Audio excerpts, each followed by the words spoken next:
Be the guy who embraces the ugly, the miserable. Be the guy who embraces hard work, the grind. Don't be afraid of being hurt.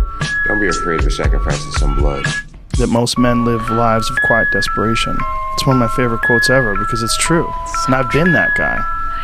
You're just in this world where you just can't wait to just run away. But the only way I could be this person now is if I took that chance when I was 21, when I was dead broke and had my cars repossessed and all that stuff.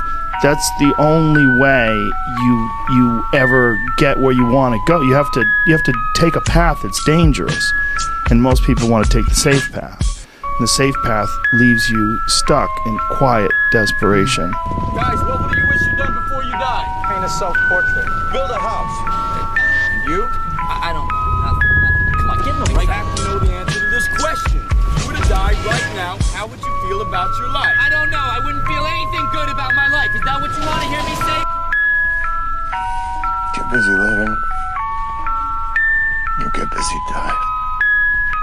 Do or do not. There is no try. I want to introduce y'all to this very simple concept. That if you want it, you gotta go get it.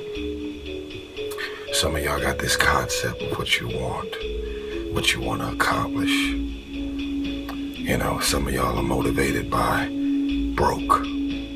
I'm broke, I'm stuck, I'm fucked up, I can't do nothing.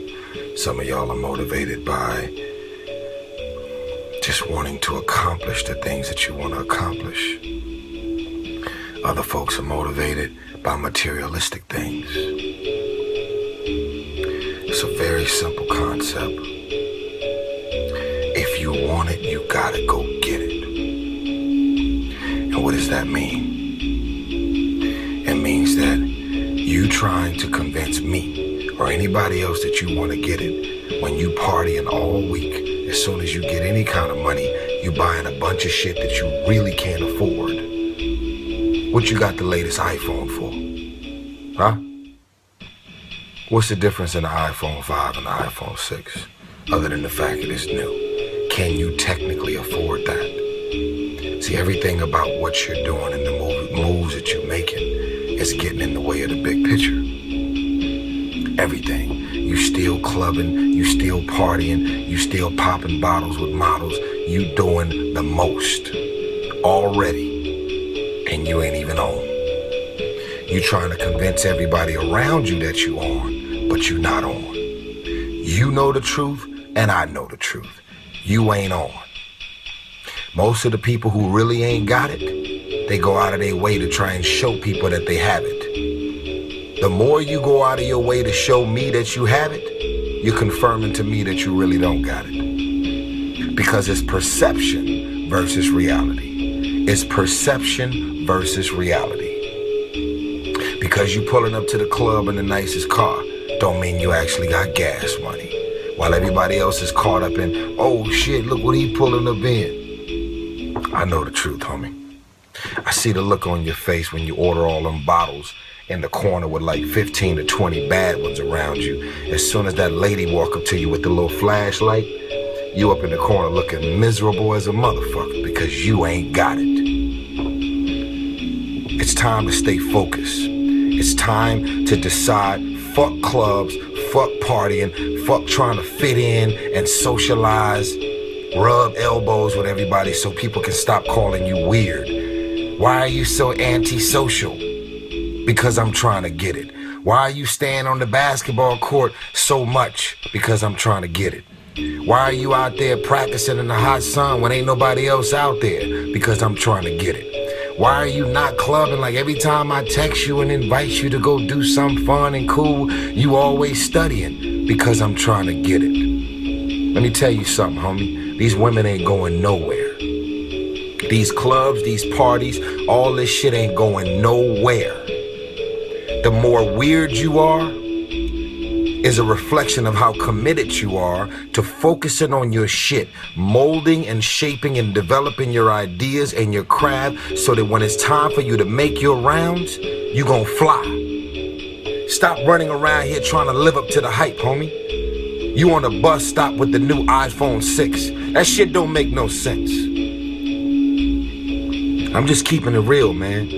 I'm tired of the games. Y'all out here trying to slip everybody Mickeys, taking pictures on Instagram of your money. You ain't got it. You ain't got it. Stop fronting. And I'm not coming at y'all on any other level but keeping it real. The life that I live, I deserve this life because I worked my ass off to get it. Y'all out here running around creating this smoke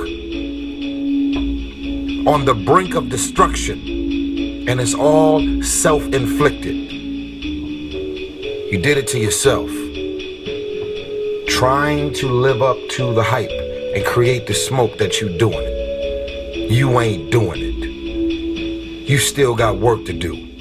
Stay on that basketball court. Stay on that football field. Fuck all the homies texting and calling and trying to make you feel bad about being so focused. It's grind season, homie. It's not about today. It's about the future. You do the work now. Do the work now. And all of the shit that you could ever want to do for your family, your kids, your loved ones, it's all going to be on a whole nother stratosphere. Hey, what's up, Rehabs across the world? Trent here. It's actually taking in the sunset, protecting my peace in New York City. And you know, one thing that I know for a fact that a lot of people don't have these days is patience. And I like to think that patience is a part of faith, right? Believing the odds are beatable even when the odds say it's impossible. And it reminds me of, you know, having a gardener's mindset. Now I remember going to Little Rock, Arkansas to visit my grandpa, and he taught me a valuable lesson. Bless his soul, he's no longer alive. But he taught me a valuable lesson about patience and about having faith. Because sometimes we think faith is, you know, even though we know it's seeing the unseen, but a lot of us, we think faith is actually like seeing it, then believing it. But faith is believing it before you see it, right? And hoping that it comes to fruition or that harvest will take place. But I remember going to Little Rock, Arkansas when I was a little kid. And my grandfather, he had this garden. He grew up on a farm, so he was a gardener. I was far from it. But he had this garden, and every time we would go there, I would be like so intrigued of the process of planting a seed and watching that seed grow. Because I'm a firm believer in life now that every seed you plant will grow, whether it's positive or whether it's negative. And so we'll go there and we'll plant these seeds, different seeds, just different crops we wanted to plant. And I remember one specific time when I was down there and we planted seeds, I was probably like 7 years old. Literally, we planted the seeds, and 2 hours later, I went to my grandfather. I was like, Grandfather, we must have did something wrong because, like, we planted the seed 2 hours ago. Nothing has happened. And my grandfather always said, Trent, just be patient and trust the process. So, you know, at 7 years old, 6 years old, I think patience is 2 hours later. So I go back to him 2 hours after that and say, Grandpa, listen, it's 2 hours, it's 4 hours now. We planted the seed, nothing has happened. He said, Trent, just be patient and trust the process.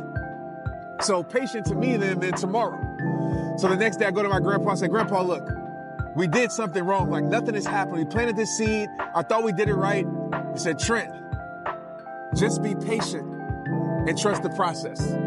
So that whole process of me coming to him lasted till we left back to New Orleans. And I remember a few months later, he called and he asked to speak to me. He said, Trent, guess what?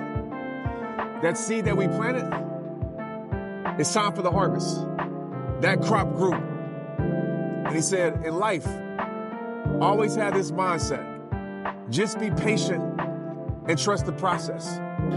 Success is the only revenge. As you expand, they shrink into irrelevance. As you get louder, no one can hear them. You don't beat them, you cast a shadow so big, no one can see them to begin with.